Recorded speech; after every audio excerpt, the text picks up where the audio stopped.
welcome to Psychedelics today. This is David Drapkin in conversation with Sutton King. How are you doing, Sutton? I'm doing well.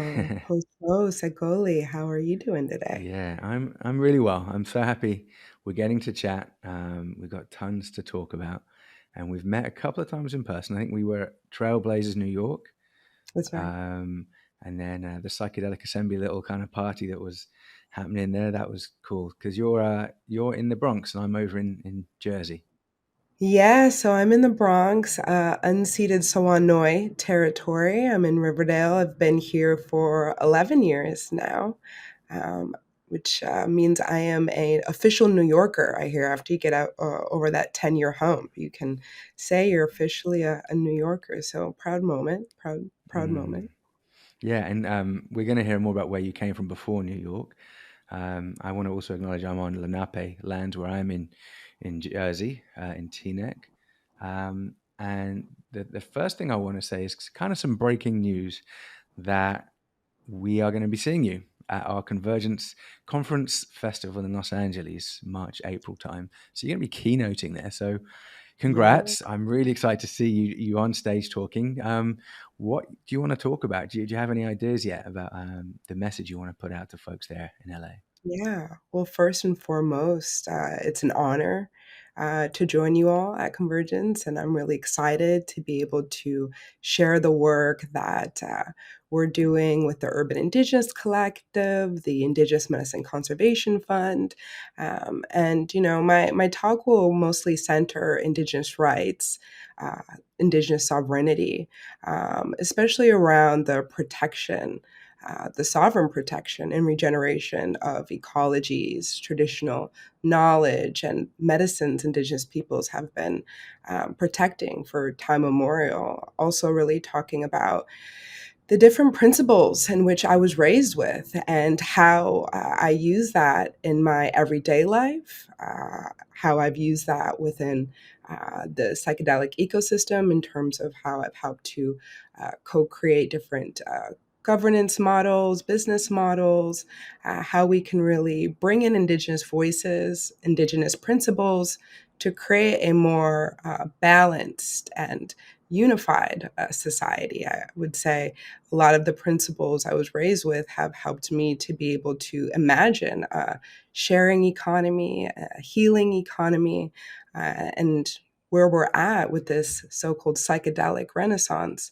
It's really important that as this industry is emerging, that we really think about the principles that matter most and how we can create a industry that's equitable and prosperous and benefits all. Mm, can't wait. That sounds like some good bullet points to build out. Yeah, and you mentioned the word psychedelic renaissance, and Joe and I just deconstructed that after reading the double blind article about that Mm. term and that concept. What do you have a feeling of what that means to you, or what it doesn't mean to you, or any other words that you feel are kind of more appropriate around what we're seeing happening with psychedelics nationally, globally? Yeah, well, I'd say, first and foremost, it's important to highlight that Indigenous peoples, we don't call our plant medicines psychedelics, and we really, see our plant medicines as relatives, part of a harmonious cycle or a circle rather that really reflects kinship, really seeing all things, inanimate and animate, as our relatives, all things being interconnected, and the importance of seeing all things as our relatives, the two legged, the plant, the four legged, the winged, to really be able to create a society that is within balance. And I think that there are some fundamental issues with the way in which the Western world thinks. I think that there's this reductionist and individualistic approach that we see, which is in direct opposition to Indigenous worldviews and cultures, as I shared the interconnectedness to all things. And so, some of the issues that I see within this Renaissance. is this kind of compartmentalized view of health. Whereas, again, in Indigenous worldview, we really harness this interconnected and comprehensive view where we take every aspect of the body into account. The body can't be compartmentalized based upon an illness or a sickness. It makes sense to really consider how each bodily system affects one another. We center what's called the medicine wheel, which teaches us that we have four aspects of ourselves: the physical, the mental, the emotional, and the spiritual. And each has to be balanced equally for us to remain healthy and strong and resilient individuals. And so, with this renaissance that I'm seeing, I'm really hoping with these new protocols and the way in which people are co-creating this emerging industry, that we're thinking of the entire ecosystem. We're thinking about access. We're thinking about delivery. We're thinking about community-based participatory research. We're thinking about protection of the plant medicines today, as many face ecological threat. And so as we're really centering Indigenous ways of being and knowing, which some have called holistic, and for us as Indigenous peoples, it's just our way of life. I'm really hoping that we don't begin to center extractive measures as colonization, with Western expansion, had brought these new principles to what we call Turtle Island. We see this resurgence of the Western world now turning to Indigenous practices to kind of clean up the mess that these ideologies have created in our world. And so I really do hope, as the space and what I see in mental health begins to decolonize, which is really look at our beliefs around indigeneity, way of life, and really starts to break down some of those biases, in turn indigenizes, which is really centering our Indigenous principles at the center of these institutions, which I do believe will make for a healing economy, a healing world, and a society that cares for one another. Beautiful. And I know there's a number of different organizations and projects you're working on that each have a different impact and intention around the points that you're making, in a sense, to ensure that this psychedelic renaissance encapsulates some of those more integrative, holistic, and indigenous understandings of what life is about. It's not just about extractive, money making. It's super important that as all this money is being made and the IPs is being laid down, that there's teams of people that are really putting that message out, because we have never been sicker as a people. Our planet has never been more harmed by humanity. So we can't just keep doing what we've been doing the last 50 years as we've been getting richer and richer, but killing ourselves at the same time. What Absolutely. I'd like to get personal to just set the scene, if that's all right, Sutton, about Yeah. kind of before you came to New York in particular, and then, talking about like the why of the move over here to the East Coast. Going back to where did you grow up, and what kind of an experience did you have, kind of infusing, the sense of self and identity, and ethics and values from your community that you were in. Absolutely. So I was born in Green Bay, Wisconsin, and that shares a border with the Oneida Reservation. So I'm Afro-Indigenous. I come from the Menominee and Oneida Nations of Wisconsin. My grandmother, she's enrolled in the Oneida Nation of Wisconsin. So we're Turtle Clan on the Oneida side, and we're Bear Clan on the Menominee side. And so most of my family lives on the Menominee Reservation, which is 45 minutes north of Green Bay. And so growing up with a single parent mom, I spent a lot of time with my grandparents, who at the time owned a 180-acre dairy farm. It's been in our family for many, many generations. So I spent a lot of time on the farm, spent a lot of time in the barn with the barn kitties playing in the hay, sometimes even baling hay, but mostly you could find me in the creek with my cousins, imagining a world beyond, Wisconsin. And it was a really simple upbringing. My fondest memories are in the garden with my grandma, snapping peas.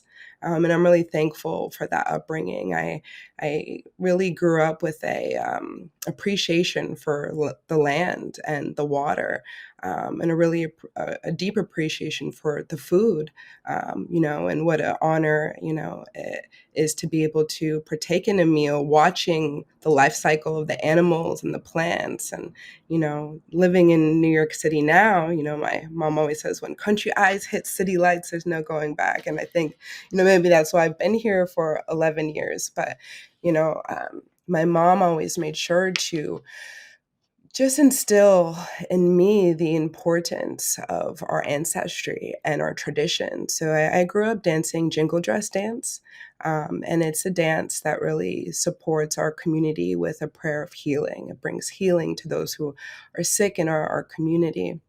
And so I started dancing probably at about the age of 2. I was actually walking at about 8 months. So started very, very soon. And it was just this kind of calling to that way of dance, and quickly I think that foreshadowed, the work that I do in the world, which is to really bring healing, and ensure Indigenous health equity across just a number of sectors, whether that's healthcare, business, or technology. There's always been that purpose in my heart to support my community in the best way that I can. Yeah. So it feels like your traditions were really alive growing up. So they were out in the open and celebrated, kind of just part of your cycle of life. Is that how it feels looking back, and how it felt at the time? Yeah, I would say my mom, she was born in the 70s, and she was really a part of the generation to reclaim what was stolen, what was taken from us. Whereas my grandmother, she was predominantly in Catholic schools, which were tools of assimilation in our community. Her great grandfather, my grandfather, Chief Reginald Oshkosh, was actually one of the first to attend Carlisle Indian boarding school in Pennsylvania. And if you're not familiar with boarding schools were a tool to harm children, to assimilate them, to strip them of their culture, their language. Our hair was cut. We were forbidden to speak our native language. The mantra actually at the school that my family attended was kill the Indian, save the man. So that kind of just, shows you the mindset and the ideologies that folks had when it came to Indigenous ways of being and knowing. And so my grandmother, I'd say her and her 14 brothers and sisters really grew up in a house where our Indigenous ways of life were not celebrated. And so for my mom, it was so important knowing our ancestry, knowing where we come from, where our creation story started, where our tribe still today exists due to my grandfather, the first Chief Oshkosh, and his ability to really ensure that our community stayed connected to our land, our water, our way of life, our forest. Our forest is so important to us. But my grandmother would always say, it wasn't cool to be an Indian when I was growing up. And it wasn't, right? Our ways of lives were criminalized and we were ostracized. And so I'm really thankful, that my mom always, made sure to remind me of where I come from, who my ancestors are, and the power of my indigeneity. Wow, sounds really amazing. And I'd like to know about the move to New York. Kind of, how hard was that? What was the idea back then? I guess 11 years ago, because you grew up in a dairy farm and snapping peas. So, what did you think New York was going to be like, and what was the reason that was like strong enough to schlep you so far away? Yeah. Everyone always asks, why did you move to New Mm. York City? And, my mom definitely had that same question for me when I came downstairs to tell her one day I'm going to move to New York City. And she thought, well, Sutton, you've never even been to New York City. And it was true. I had never been there. And I was 17 years old, but I just had this strong calling to come to New York City. can't really name it. But it was just really this voice telling me to go to New York City. And I always, idolized one of my relatives, Ingrid Washington, Flying Eagle Woman. And she was one of the most well known Indigenous rights activists of the 21st century. She was Menominee, and she was kidnapped and murdered by the FARC guerrillas in Colombia Mm. while building a school for the UWA. She was actually one of the original members of the United Nations Permanent Forum on Indigenous Issues, as well as a director of the Four Directions Fund. She did a lot of work in philanthropy and uniting Indigenous peoples globally. And she actually lived in Brooklyn.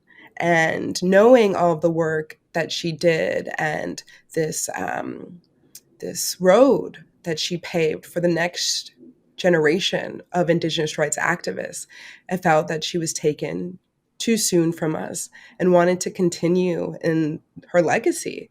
I at 18, I applied to a bunch of universities in New York City and was excited when I got into many of those different universities. And I told my mom, all right, I got in, I applied. And so we actually packed up the car, my mom, my grandma, and drove 14 hours from Wisconsin to New York City. And for me, it was really this path and wanting to heal the historical trauma as well as the intergenerational trauma that I understood that lived within my DNA. And I felt that I would be able to do that through pursuing a degree in psychology and a minor in sociology, where I researched acculturation and the impact on mental health and academic performance. And here I had been always feeling, as a Black and Native woman in a Western world, that I kind of was a bridge walking in two worlds. And I would always tell people, I feel like I walk in two worlds. And to come to university and find, oh, there's a name for that, and that's acculturation. It's kind of the beginning Mm. of my understanding of the importance of culturally based interventions, culturally tailored methodologies, and how we can, co-create those safe spaces, safety nets, trainings, programs for people like me who exist in this world. Mm. And you've mentioned your grandmother and your mother and kind of the social contexts and constructs of their eras and what it was that they were able to do and not able to do. What do you feel like your calling is in this generation with the needs of these times and the needs of your people? What does it feel like it's kind of time for that you're part of? Mm-hmm. Well, I would say, something that comes up for me a lot is the breaking of generational curses in my own family's bloodline, really being able to end the cycle of abuse that's been experienced, starting with colonization, exacerbated by boarding schools, both physical and sexual assault. Um, and within my mom's generation and her really empowering me was the ability to start bringing light to the things that Indigenous peoples are facing, the crises that we're facing, the things that we don't talk about. Recently the Pope issued an apology to Canada and First Nations peoples who were survivors of boarding schools. And so, with that apology, conversations are beginning to happen about the experiences that our families, felt victim to. And with that, really being able to reclaim our voices and the power of our voices. And so, I think that one of the principles that I've always was taught is that Indigenous peoples were always taught to be humble and not to be proud and not to be loud. But I've always felt like that was a way to keep us stagnant, to keep us complacent. And so I would say I'm definitely a disruptor of this generation. I'm definitely a bridge maker, someone who does walk two worlds, which was my inspiration of going to higher education, to be able to better advocate for my community, to better have a sense of Western world ideologies and knowledge and how we can bring them together with Indigenous ways of being and knowing. And so I talk about this philosophy of the condor and the eagle a lot, but I really do see, my role in this generation as someone who is a facilitator of bringing those voices together. Thank you. Yeah, I really feel from what you're saying the importance of being part of the reality here, kind of the infrastructure from the inside. And you mentioned mental health quite a bit, and I'm interested to hear, maybe first of all, before we kind of talk about some of the projects you're working on, what is some of the reality of Native American peoples in America and Canada when it comes to mental health, but other socioeconomic and health indicators? Because I know there's a lot of social, economic, health disparities and inequalities for Native American folks. So can you give any specific areas that it is most prominent, perhaps geographically speaking, or just some of the areas of life that it impacts most significantly? Absolutely. I'd say, although Indigenous peoples were not a monolith, we do face, a disproportionate prevalence of mental health disparities, suicide being a leading cause of death. PTSD, we see Native American and Alaskan Native youth having the same rates of PTSD as veterans returning from Iraq or Afghanistan. And so when we think about some of the crises that Indigenous peoples are experiencing, our mental health is definitely one that is most challenging that we see, which is a symptom of imbalance in our society, and really the removal of our traditions and our cultures. And furthermore, when we think about gender-based violence and violence against women, murder is actually the third leading cause for Indigenous women within the United States. And so it's really unfortunate where we see Indigenous peoples who have protected the land, our way of life, our water, um, have so much taken from them. The first to be impacted by settler colonialism, the last to truly receive the tools necessary to heal from the harm that's been done. Outside of that, we are dealing with a burden of poverty. We're dealing with so much chronic morbidity and mortality as well in our chronic health. And so there's a number of different issues that we're facing as Indigenous peoples. However, I'd also like to highlight how resilient we are as well, to be able to survive genocide, forced relocation, boarding school, and the poor socioeconomic status that many of us face, our families face, but continue to be a voice for our communities, continue to be on the front lines, advocating for our missing and murdered, advocating for the protection of our land and demanding land back. And so I see a resurgence, although I also see a lot of pain that we're holding as a community.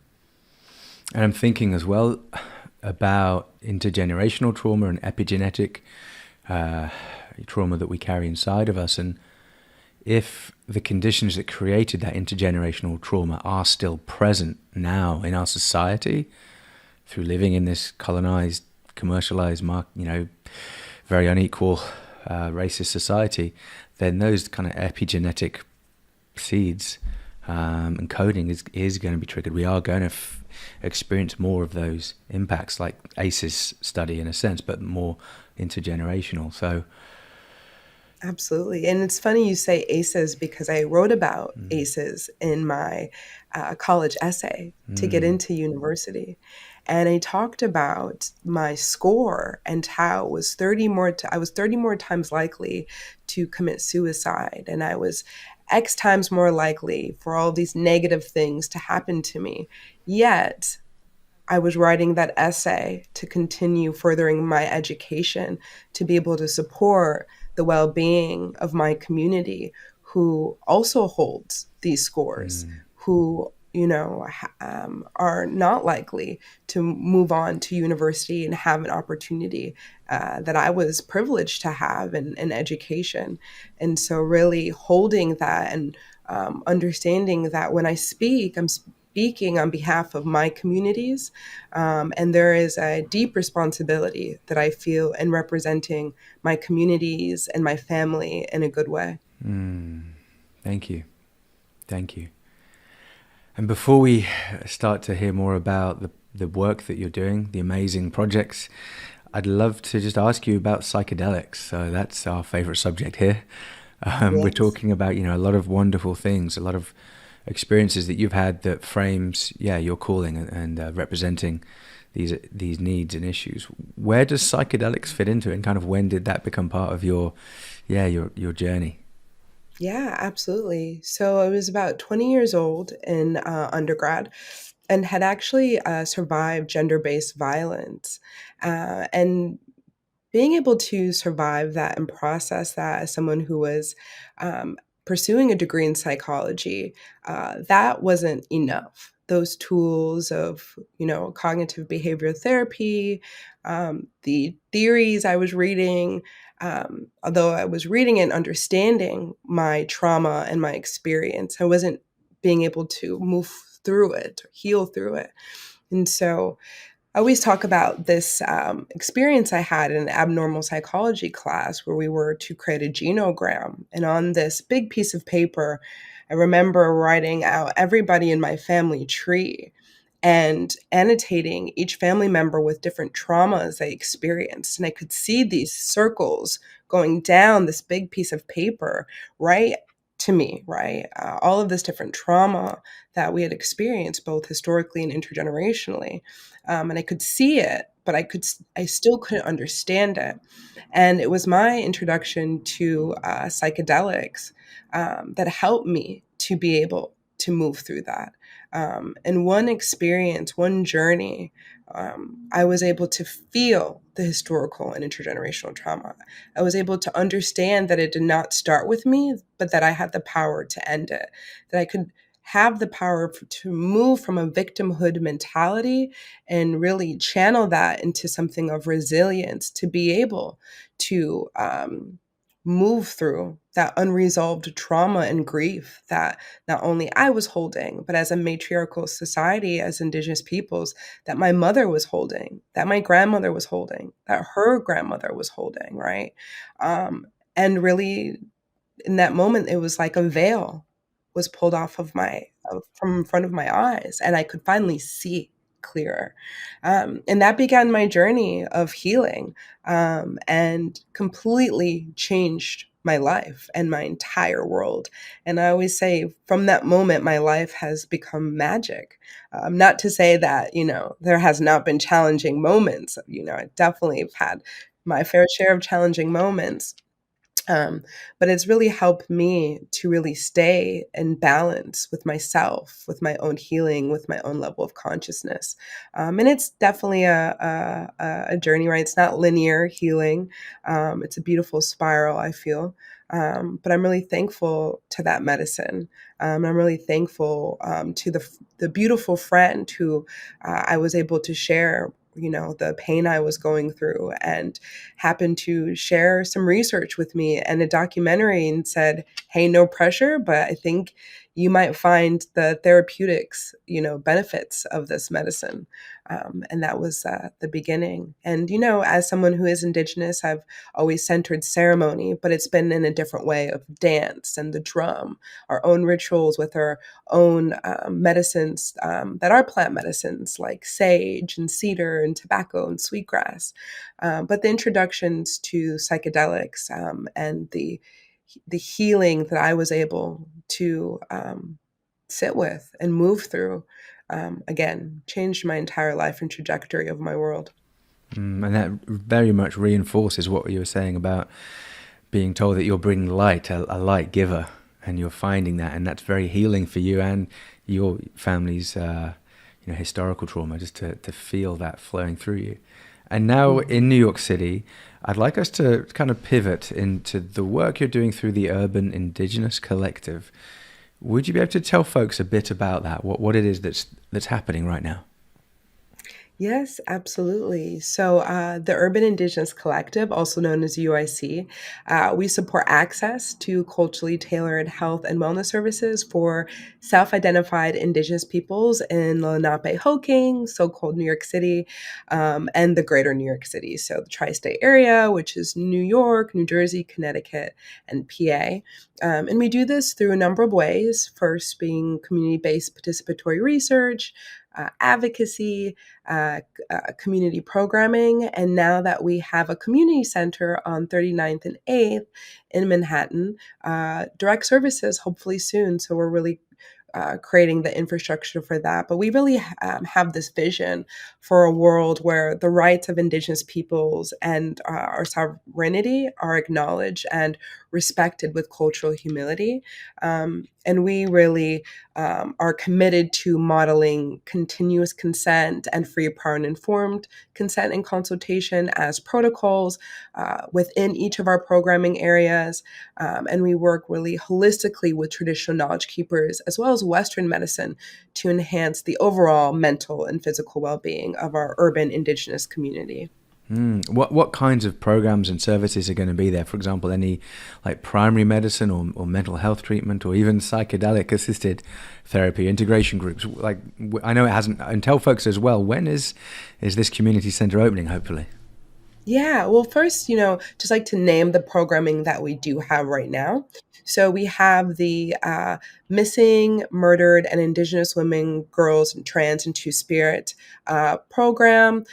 This really works to fill a gap in research and advocacy and education to the public about the MMIWGT2S crisis and epidemic. So there are actually three pillars to this project, one being research, another being advocacy, and the third being community. And so the research component of the project encompasses our database, which actually tracks missing and murdered Indigenous women, girls, trans, and Two Spirit cases through community reports, as well as responses to Freedom of Information Act's FOIA requests, which span across colonial borders. Our database is routinely updated with cases, whether or not they're tracked by police, logs of data, or what we found a lack thereof of these cases. And this data pertains to survivors, perpetrators, instances of violence, police and court response, location, and then an analysis of the submission and response of the FOIA requests that we make. The community pillar really works to connect with relatives and survivors of the crisis, to listen and honor the memory of our missing relatives through the documentation of our database. And then we have our advocacy pillar, which really maintains our policy tracker. So it provides an overview of the current state of legislation and policy introduced or implemented to address the crisis across our nation, as well as we rate each policy. And so you'll see this unprecedented policy tracker on our website. And we've also been able to revise Senate Bill S6 924, which is the development of a task force in New York State. And so we've been able to advocate for Indigenous experience and voice. We also have a Indigenous Scholars Mentorship Program, which is a 10-week paid internship program that is open to Indigenous college students who identify as women and systematically marginalized genders from the ages of 18 to 24 to really increase career and educational success, as well as culturally rooted leadership development. And so we're able to provide our scholars with iPads, free Wi-Fi, stipend, food cards, really ensuring that we have a safety net for our Indigenous relatives before they go missing, before they're murdered, right? And we also have our community health forum, which is really a survey, a community-based needs assessment that helps us inform our programming as a result of direct communication with our community. It directly asks our community about their health and wellness priorities, which we then base our programming and our grant strategy around. And so when we first launched in 2019 on Indigenous Peoples Day, it was with a community-based needs assessment. We hadn't had a single dollar, but really to ensure that our organization is derived in community voice and is truly reflective of the needs of our community. And so what we heard, in that first year is the need for Indigenous therapists, direct services, primary care physicians, most importantly, connection to culturally tailored programming, such as beadworking, moccasin making, drum making, and talking circles, which we do know is a part of our mental health, our culture, and our connection to culture. And so we work diligently to be able to find the right aligned funders and partners to support our community center. And when we were able to get the support and resources for the community center from the Novo Foundation, which we're really thankful to the Novo Foundation, which the family of the Buffetts, who really saw our vision for the community center. The next question was on Indigenous Peoples Day again, where do you want this center? What does a safe and accessible center look like to you? And so that's how we wound up in the Garment District on 39th and 8th, and really excited to be able to furnish that space right now. We're getting it together. And I know you asked me just, what will the direct services look like? Well, again, that's up to our community. So every step of the way, we are ensuring that the programming and services that are tailored are coming out of a need that's voiced by our community. So whether it's the survey that we implement every year, or the health forum that we host to really make sure that we're bringing together that quantitative research aspect with that qualitative research aspect, so we're having a comprehensive understanding of the true needs of our community. We're really excited to be able to create services that come out of a true need and advocacy that our community has voiced. Mm. Thank you. And hearing the needs assessment each year, asking those questions of what people need, I think that's one way of making sure this is high impact, but also it doesn't just pay lip service like, hey, here's some money and let's just pretend that, we're helping Native American people and we're doing the right thing. Like, let's actually, you find out what people need and as a community build it and make it happen. But first, like, what is the problem? What is the need? What is the lack? Like, and what also like, what is the feel of we want here? So just that some of the services you're going to be providing there, the value is of cultural traditions and experience and being together in a place. So what are some of the things you're most looking forward to kind of being part of or seeing grow there? Because there's tons of stuff happening. Absolutely. I think what I'm most excited for is being able to have a safe space for our community to come in without expectation, knowing that there is a place where they can come, being community, access Wi-Fi, access, laptops or computers that we've had donated from the New York Women's Foundation, being able to come and, share their experience while being here in New York City. Many of us come from, our communities or small communities to attain higher education.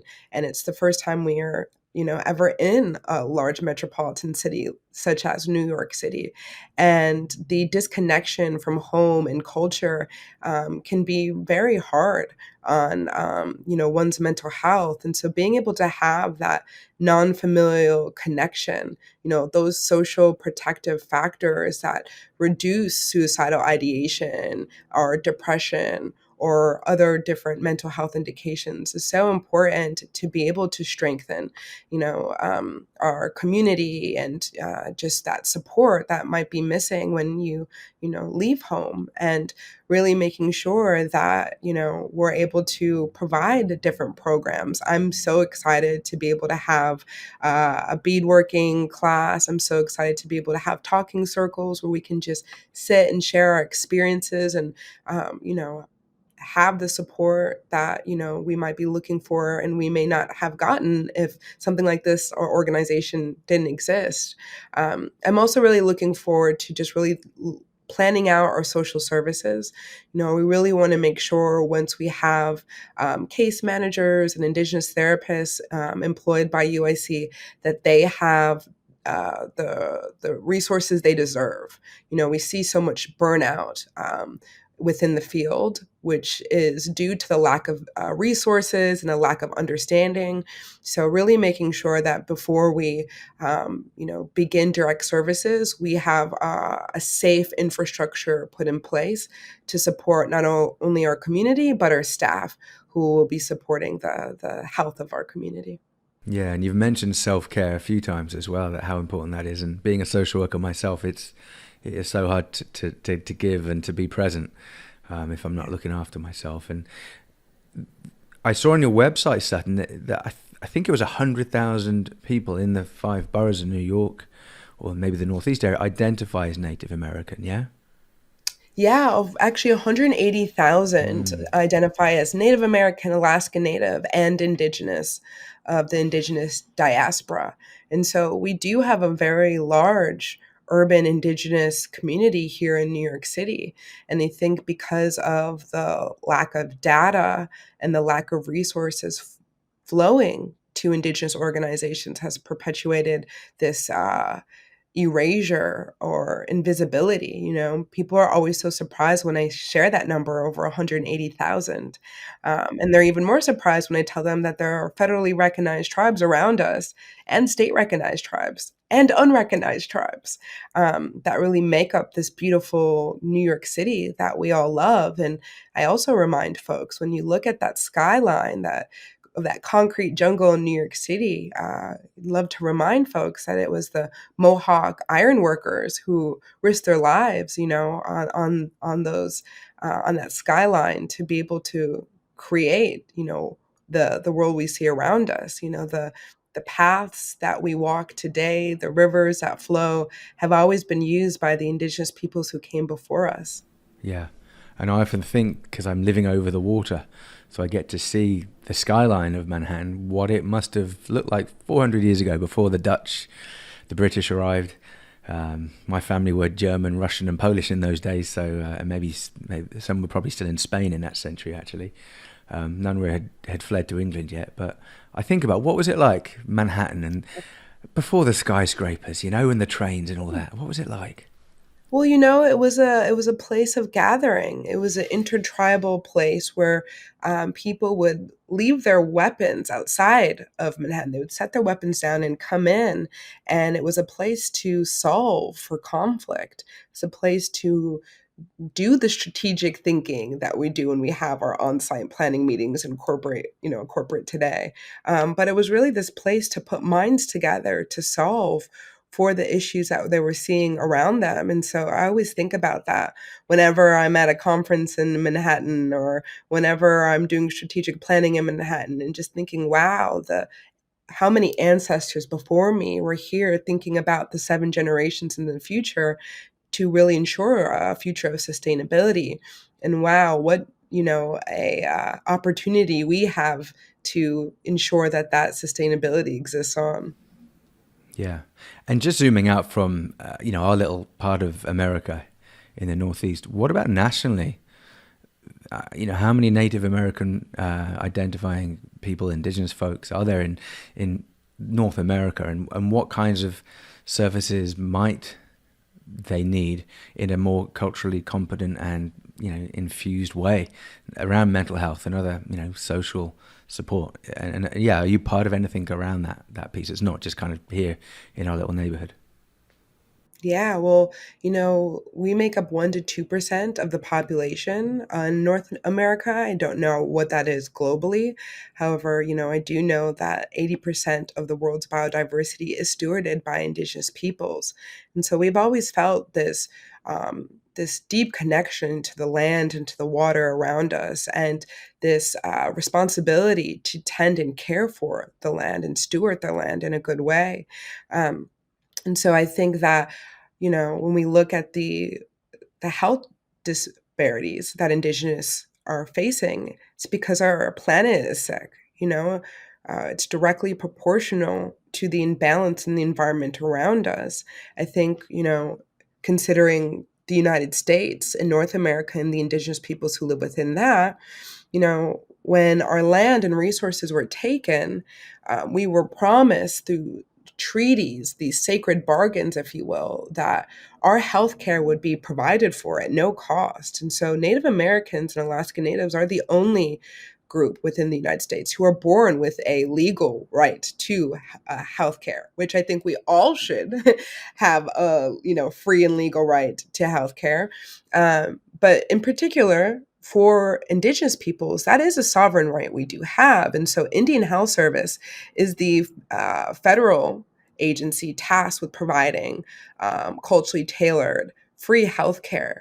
And unfortunately, what we see within IHS is that it's grossly underfunded at 50% of its capacity.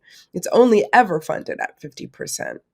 And so we're seeing huge gaps in critical resources, especially during a pandemic like COVID-19, when again, it was our land and our ways of life that were taken, and the sacred bargain of this healthcare, which has not been optimal at all.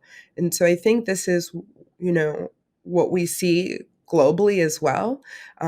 When we're looking at Indigenous health disparities, although we're not monolithic, the health disparities that we suffer from, the adverse health disparities, are very similar.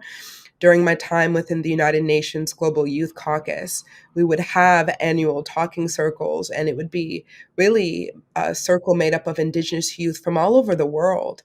And when we would share in those vulnerable circles, we all cried tears for our communities, for our ways of life that had been taken, for the challenges in our health that we're seeing within our family, and the lack of support from our governments and the infrastructure and the allyship from our community. And I saw some work you're doing with Shock Talk. Is that just mental health specific? And that, Yeah. because that's more looking at the whole country. And what's that focusing on there? Yeah, so Shock Talk is a telemental platform that connects Native users to Indigenous therapists, ground in cultural humility by leveraging a stack of AI, Calendly, and Zoom, and a culturally tailored matching algorithm to really facilitate a sustainable patient-provider relationship. And so we actually are we've piloted our MVP with Columbia University. Our MVP, the first version, actually uses an omni-channel of Facebook Messenger and leverages AI to be able to provide that connection to a user in moments. And so we're really excited about being able to really look at our preliminary research and data, and then begin fundraising to actually build out the application. And so we're hoping to begin fundraising for our seed in early 2023. But for us, it's all about moving at the speed of trust and not cutting corners to get to market. We understand that this is something that will be impacting Indigenous people's lives. And so we really want to make sure that our community has the best user experience possible before we get out there and implement it. Fantastic. That sounds amazing. Thank you. And some other work you're doing involving plants themselves, I think outside of our country of America, but I'm not sure if there is any in here. The Indigenous Medicine Conservation Fund. So we're talking about the impacts of colonization and kind of the contemporary impacts of that as well, and looking at climate change and destruction. So what's your role on that fund, and what is that fund kind of being set up to do? Yeah, so I'm the program manager of engagement and benefit sharing. So, really facilitating a role as a bridge maker between the psychedelic ecosystem and funders, indigenous traditional cultures, and the media. And so the Indigenous Medicine Conservation Fund, or IMC Fund, was co-created for the sovereign protection and regeneration of medicines, ecologies, and traditional knowledge that Indigenous communities have honored for thousands and thousands of years. And so it's a high impact fund really created to ensure that Indigenous communities and organizations can succeed in their own bioculture conservation efforts. As I shared, Indigenous peoples steward 80% of the world's biodiversity. And so I think we know what we're doing when it comes to conservation and taking care of this planet. But we do this through community-based assessments and Indigenous-led governance structure. And so we support an integrated suite of bioculture conservation activities for 5 keystone medicines through empowering Indigenous organizations to conserve ayahuasca, iboga, toad, peyote, and mushrooms in their native territories. And so we partnered with River Styx Foundation and Dr. Bronner's and other like-minded funders and Indigenous allies to really address some of the most, I would say, pressing ethical issues created by the psychedelic renaissance. Yeah, and that fits in nicely with the concerns that a lot of folks have, me included, around extractive capitalism kind of jumping on the psychedelic renaissance bandwagon and, yeah, just buying up land, buying up molecules and IP, and even, retreat centers that are overseas. There's some amazing places doing amazing work, but there's also others that are not doing that. And there's just so many people right now that want to go and use medicine either to go overseas to do it, or it kind of just comes to you here in in New York, New Jersey. There's ayahuasca, there's peyote. Where does it come from? There's 5-MeO. Where does that come from? Who gets that money? How do we know where it comes from? When I wear clothes and buy stuff, I try and think, where was this made, and was it made ethically, and what am I eating? And I'd like to know that from my psychedelics too. Who made this? Is it ethical? And who's getting all the money for this? So Well, absolutely. And I think when we, really think about just our current system that we live in and exist in today of capitalism and our bad economy that we're embarking on, we have to really, I think, reflect on how we got here. And 500 years ago, Indigenous peoples living on what we know as Turtle Island, we didn't have a concept of land ownership. And with westward expansion came the introduction of new principles, which were extraction and exploitation. And traditionally, we've centered principles like kinship and sustainability, kinship being the interconnectedness and interrelated of all things, to achieve really this relational dynamic that sustains balance and harmony in the world. And I think that, when we think about our economy from Genesis, it has centered extraction and exploitation of land and labor, particularly the labor of Black and Brown Indigenous bodies and the extraction of land, of Indigenous people's land. And so I think these fundamentals were woven into the DNA of capitalism, which have historically also centered the kind of old shareholder primacy doctrine, right, of profit maximization and quick exit strategies. That doctrine that really says that the only responsibility of a company is to return the most amount of value to its shareholders. So, we've got mega corporations or really big giants who are generating an extreme amount of wealth and are returning it to a small percentage of already wealthy people. And I think this way of thinking is inherently flawed, and it doesn't create that healing economy that I was talking about, or a sharing economy. It creates a division in our economy. And so I think about ways in which Indigenous peoples have traditionally lived. And many of us have heard of a potluck or participated in it, especially after Turkey Day. But it's this shared tradition that comes from the Indigenous peoples of the Northwest. And if it really came from, if you had the means to provide food, you brought a dish so that the poorest member of your community was still able to eat. And so, we've been practicing a shared economy for a very long time.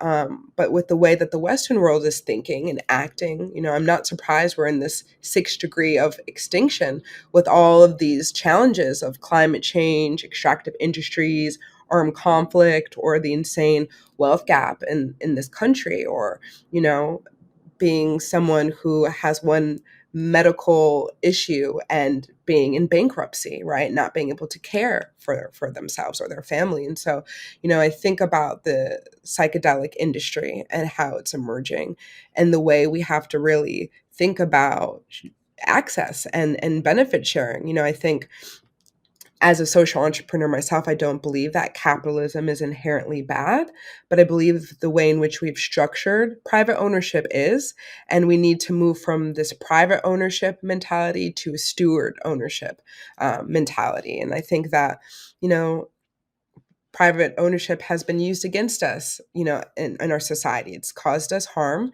It's been this like sickness.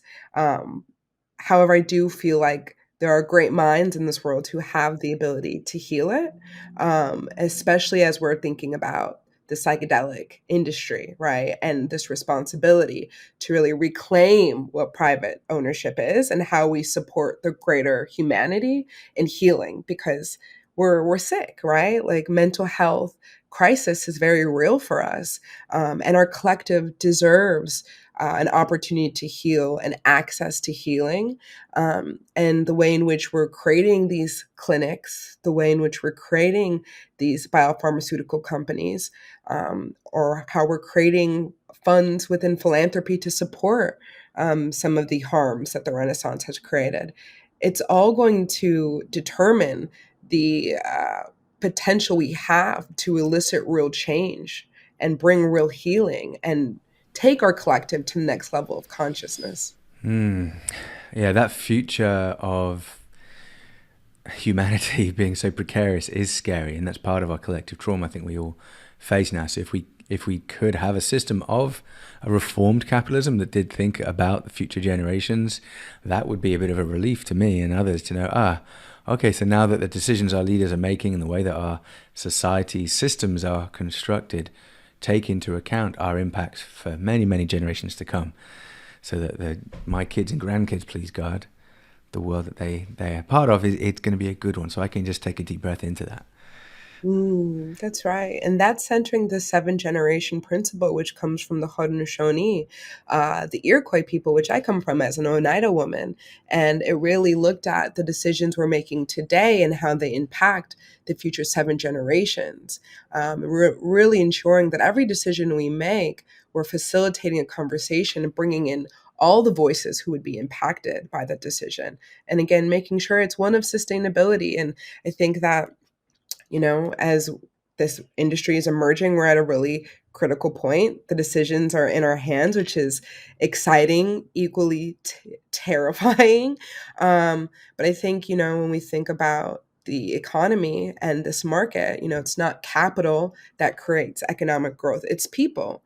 And it's not this reductionist, individualistic behavior that's centered at the core of economic good. It's reciprocity, right? And being able to make sure that we have a market and an economy that's inclusive, that's bringing in all voices, that's also considering all voices, all different parts of the ecosystem, not to silo people, but to bring everyone together, I think will be the opportunity of a lifetime to really be able to really enact change. And, I heard this quote once and it was like, markets are not jungles, they are gardens. And just like gardens, they have to be tended to. And it was this talk about how like markets and capitalism, it's one of the greatest social technologies for solving human problems. But without regulations and without societal norms, they create more problems than they solve.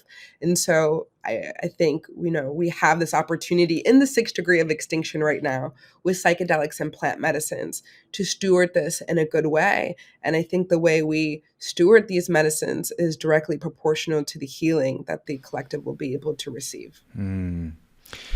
So capitalism is inevitable. Humans have been bartering and trading for many, many thousands of years.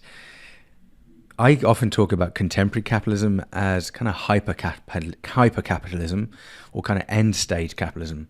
And I want to ask a very pointed question here. I'm going to say that these are not the opinions of psychedelics today. These are David Drapkin just talking off the hip. And I have many different contradicting beliefs and thoughts that all belong to me at the same time.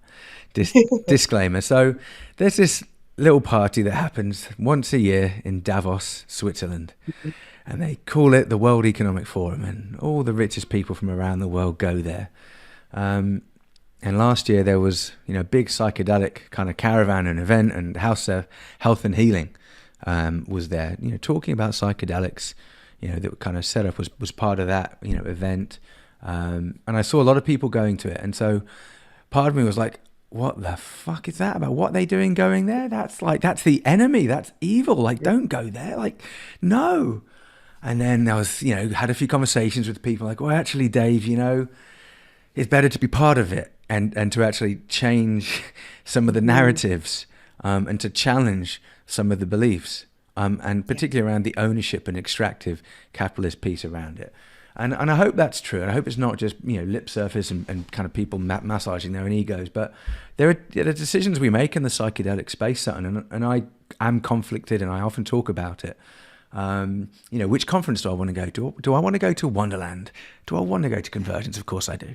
And there's just so many decisions. Well, why? Well, particularly like with Wonderland being in Florida, I didn't actually feel too good being there because of that and other reasons. So Yeah. again, how do I work with it? But I didn't want to miss out on it. Yeah. What if I'm not there? Then what happens if I'm not part FOMO, of that? FOMO the for fear. me. But also, like, what if there's like that message isn't there? If it's just people in suits and they're just flashing the cash around, and there's no folks there that are saying, "Hey, I see what you're doing." So how do you navigate and dance that little one? Yeah, well, actually, I went to Davos. It was my first time in Switzerland, and I had definitely conflicting feelings for sure. I think on one hand, I was so excited to see the beautiful Switzerland. I was living my Sound of Music dream. My grandmother and I used to pop up the VHS and watch Sound of Music at the farmhouse all the time on repeat. It was our favorite movie.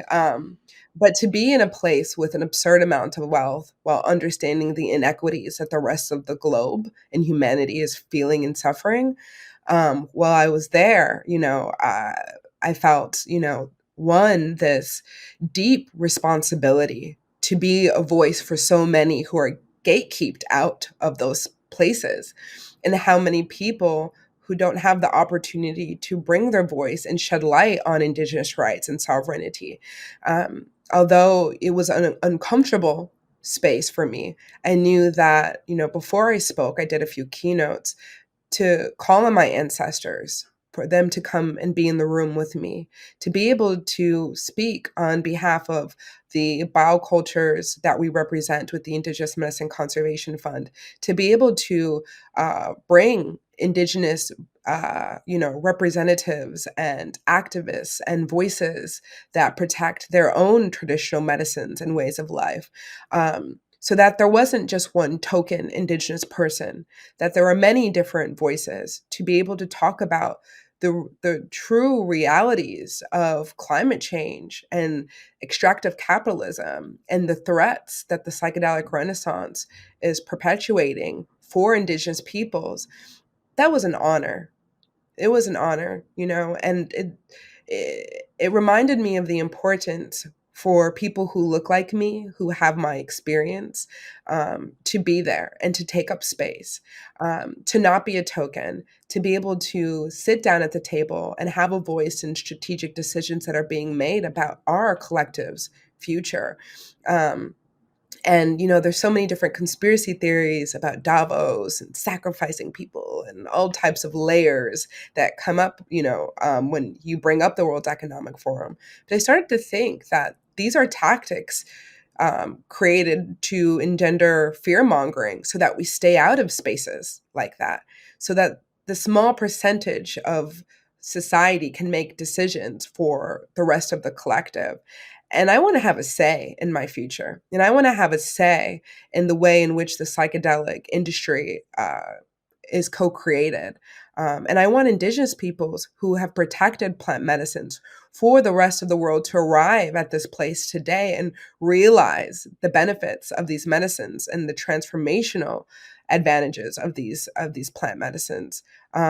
to be able to also have a say in the way in which their conservation is being supported, and the way that resources are trickling down, and the way they want to see IP regulated, or they want to see the way these therapeutics are taken through FDA.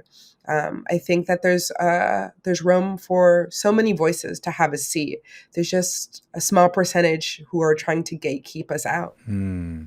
Thank you for answering that. And I hear you saying that it was a big decision and you really thought about it and you called in your ancestors, and the decision to go was because there was a reason. And so you weren't going to go just and have a nice time, but like you were going to go and really make it meaningful.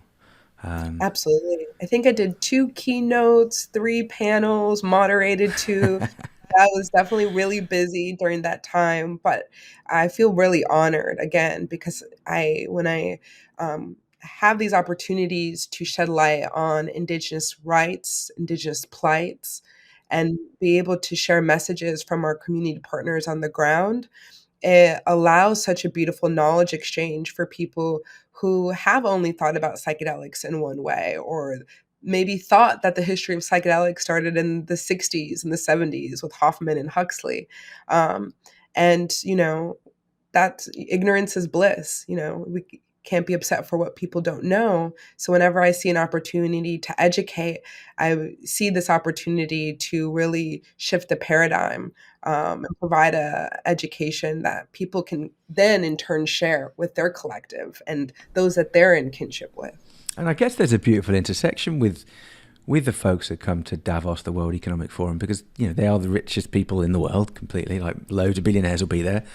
And psychedelics inherently are all about, new paradigms, kind of countercultural experiences and new movements, but particularly creativity and spirituality and dealing with trauma. And so when you look at our economic system being inherently traumatic and causing trauma generation after generation, so to actually be able to show, hey, folks, this system that you're all benefiting from, and you've got this private jet because of it.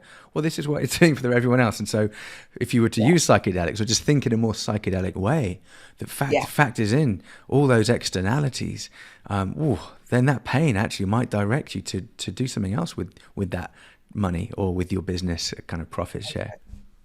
That's the hope, right? I think it's also equally important to highlight that, psychedelics, they're not a silver bullet either, right? And we see that, those who are dealing with narcissism and conflated ego, tend to become more narcissistic and not able to see through their ego, right? Which is not what we want either. So I think, whether it's having a relationship with psychedelics or living a more psychedelic lifestyle, I think it's really important as we're, as a collective, going through this journey of decolonizing mental health is what I call it, what I see, how we can really come back to some traditional, very simple principles that are fundamental to the Indigenous worldview. And I'm not going to let you go just yet, Sutton. I've got one other thing to talk about, and that's Journey Colab. And I think it really feels good to talk about this company here, because they've done their seed round, they've done their Series A.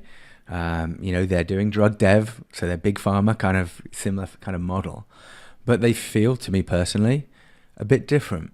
And there's a lot of other drug dev companies out there that they're talking the talk, but they're not walking the walk. They're just trying to look pretty colors and get people to think they're diversity, inclusion, and all that stuff. But who are they really? And I actually feel like I don't have any shares in Journey Colab. I don't have any shares in anything. I have a mortgage. That's it. So that's all I got. Journey Colab just seems like a company that they're not into the bullshit like PR statements and flashing the cash around with their brand and stuff. They're like, well, this is a long-term journey. This is what we're doing, and this is how we want to do it. And so they recently were talking about their patent pledge and the Journey Reciprocity Trust. And I know you're kind of part of the team there, so I'd love to just maybe close out talking about them, because for me, they're like a nice little paradigm of what is possible. Yeah, absolutely. So I was formerly the Chief Impact Officer of Journey Colab. I'm now a trustee and advisor for the Journey Reciprocity Trust. And so Journey is taking synthetic mescaline through FDA to support alcohol use disorder. And, the company understood the spiritual and cultural implications of taking synthetic mescaline through FDA, understanding that that is the main alkaloid within peyote. Peyote is endangered, and again, Journey Club is taking synthetic mescaline through. However, understanding that for many indigenous peoples, they don't see the molecule or the compound any differently than the peyote plant in itself. And so it was really important for us to really imagine what a healing economy could look like for Journey Colab. And so we were able to co-create a steward ownership model. And so I would say the benefits of including employees and the ownership of a company is widely acknowledged, right?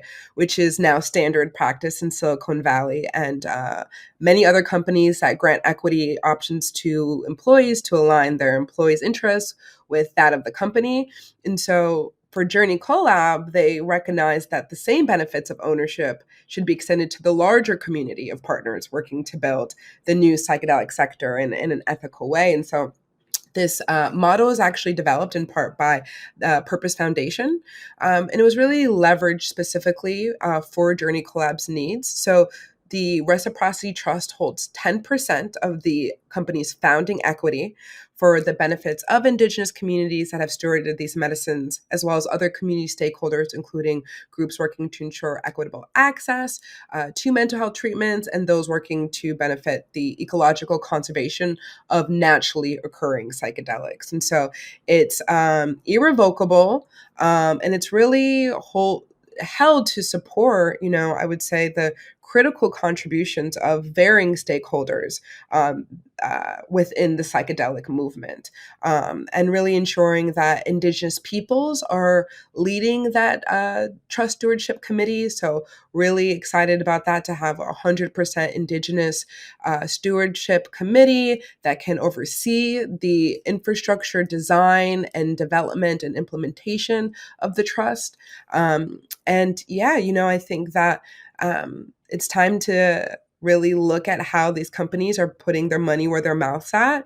I think the trust is one of the best ways in which you can really put the access and benefit sharing and reciprocity within the DNA of your corporation. So again, that's an irrevocable trust that will always exist, regardless of who the new investors are or successors are. And that's the same thing for the patent pledge that was also just put out, which really is a irrevocable pledge that ensures that through taking synthetic mescaline through FDA, ensuring that there's a patent to be able to return that value back to investors, as well as that value back to the trust, that this would not create any implications for any bona fide peyote medicine people, any access to the traditional ways of life, including the botanical. And these are some of the things that came out through the consultation that I guided, which was really to see, what were some of the most pressing concerns that Indigenous peoples had around a company taking synthetic mescaline. And one was their access to their traditional medicines, and two, resources to support them in their own bioculture conservation. And so I think that the trust and the pledge does a really great job at creating reciprocity within the company's DNA. And I'm really excited to see what other companies can continue to do, and the conversation that Journey Collab was able to spark within the psychedelic ecosystem. Love it. Massive. Yeah, putting their money where their mouth is. All right, so we are out of time. And folks, if you love hearing Sutton King speak, please come to Convergence. I will be there, and it's going to be amazing. To close out, Sutton, anything you want to just tell folks about where they can find you and kind of find out more about, what you're doing? Yeah, I'll say Makwawainen Yako. That's thank you in Menominee and Oneida. If you're interested in learning more, you can check us out at urbanindigenouscollective.org or imc.fund. Follow me on social media, just at Sutton.King. I'm on all the platforms. And if you have any questions, please reach out. And shocktalk.io as well. I hold so many different things. Yeah, we'll put all that in the show notes. Son, thank you. Have an amazing holiday. So it's 19th of December. I know you've got a couple of weeks just to chill. How are you looking forward to that? I am so excited. My mom will be taking a flight into New York City from Wisconsin, her first flight since being critically impacted by COVID-19 at the start of this year. And so just really excited to have my mama here in New York City and spend some good time with chosen friends and family for the holiday and winter solstice. Beautiful. Amazing. Yeah, I'm heading back to England in January, so I'm looking forward to seeing my mum and dad over there. Oh, amazing. Well, I hope you have a great winter solstice and such a beautiful, happy holiday with your friends and family. Thank you. Son, this has been a joy. Can't wait to see you soon on the East Coast and then in LA for Convergence. Take care. That's right. Hopefully, it'll be a little bit warmer than the East Coast. Yeah, can't wait. God bless everyone. Thanks again for listening. Take care.